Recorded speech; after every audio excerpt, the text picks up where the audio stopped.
सुने कहानी की श्रृंखला में जिस अगली कहानी को आज लेकर आए हैं उसका नाम है धनेश पवालिटुवे उरिबोलोई हिकिले। नहीं समझ आया? भारत देश में तमाम भाषाएं हैं और हर भाषा में सुंदर कहानियां लिखी गई हैं, खास तौर पर आप बच्चों के लिए। ये कहानी मूल रूप से असमिया भाषा में लिखी गई है। असमिया असम में बोले जाने वाली भाषा। तो इसके मूल राइटर यानी ओरिजिनल राइटर हैं दिलीप कुमार बरुआ और इसके ट्रांसलेटर यानी अनुवादक हैं पंकज चतुर्वेदी। और इस किताब की जो इलस्ट्रेशंस हैं वो की हैं पार्थ सेनगुप्ता ने और किताब नेशनल बुक ट्रस्ट से आई है। नेशनल बुक ट्रस्ट में आप बच्चों के लिए तमाम सुंदर कहानियों की किताबें हैं। तो आज जिस कहानी को लेकर आए हैं उसका नाम है धनेश के बच्चे ने उड़ना सीखा। धनेश एक किस्म की चिड़िया होती है। अब कौन सी चिड़िया होती है ये आप खुद ढूंढ सकते हैं या कहानी के खत्म होने का इंतजार कीजिए, तब बताएंगे कि धनेश किस चिड़िया को कहते हैं। तो सुने कहानी। ऊंचे से पहाड़ पर एक बहुत ऊंचा सा पेड़ था। एक दिन धनेश का एक जोड़ा उड़ता हुआ आया और उस पेड़ पर बैठ गया।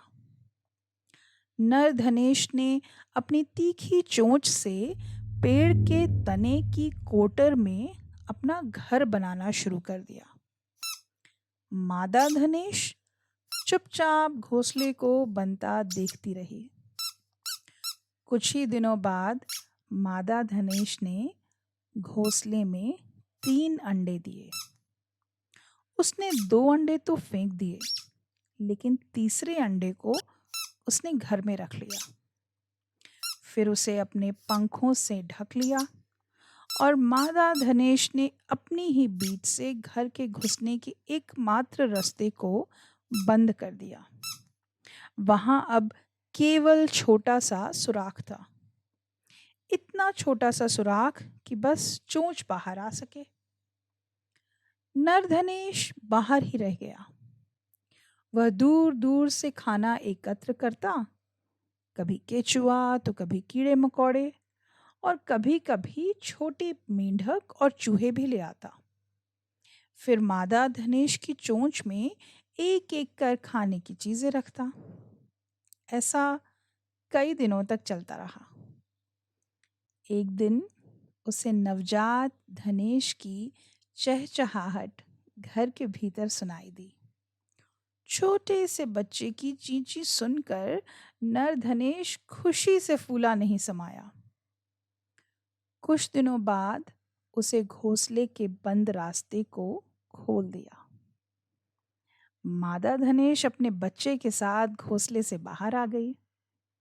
माता पिता की देखभाल और भोजन से धनेश का बच्चा धीरे धीरे बड़ा होने लगा और इसी तरह धनेश के बच्चे के पंख भी निकल आए। अब उसका उड़ान भरने का समय आ गया था। एक दिन उसने घोंसले से नीचे झांका। अरे बाप रे, इतनी ऊंचाई! उसकी उड़ान भरने की हिम्मत जवाब दे गई। बच्चा उड़ने से डर रहा है, यह जानकर माता पिता चिंतित हो गए। आखिर वे कब तक इसे खाना खिलाएंगे? यही तो समय है जब वह उड़ना सीखे और अपना खाना खुद तलाशे। एक दिन उन्होंने एक योजना बनाई। खाने की तलाश में दोनों उड़ते उड़ते कुछ दूर निकल गए। वे दूर से अपने बच्चे पर निगाह भी रखे हुए थे। उधर धनेश का बच्चा इंतजार करता रहा कि माता पिता खाना लेकर आएंगे, लेकिन माता पिता तो दूर दूर तक कहीं नहीं दिख रहे थे। शाम हो गई और वे नहीं आए। अब धनेश का बच्चा भूख से बेहाल हो रहा था। वह धीरे धीरे घोंसले से बाहर आया और पेड़ की टहनी पे बैठ गया। अब वह भूख सहन नहीं कर पा रहा था। तभी उसने नीचे एक मेंढक देखा। वह अपने पंख फड़फड़ाने लगा।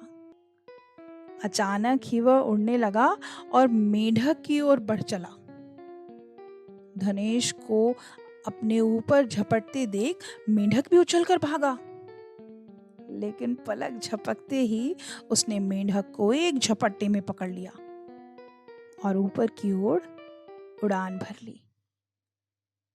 माता पिता ने अपने बच्चे को उड़ते हुए देखा और वे बहुत खुश हुए। वे जल्दी से अपने बच्चे के पास पहुंचे और उसके साथ साथ उड़ने लगे। धनेश का बच्चा ऊंची उड़ान ले रहा था, ऊंची ऊंची और ऊंची। तो ये थी नन्ही सी कहानी, धनेश के बच्चे ने उड़ना सीखा। तो आपने ढूंढा धनेश किस चिड़िया को कहते हैं? Grey hornbill. जी हाँ, हॉर्नबिल नाम अंग्रेजी में है और धनेश हिंदी में। कैसी लगी आपको ये कहानी? ज़रूर बताइएगा और अगली कहानी का इंतज़ार कीजिए। जल्द ही मिलते हैं।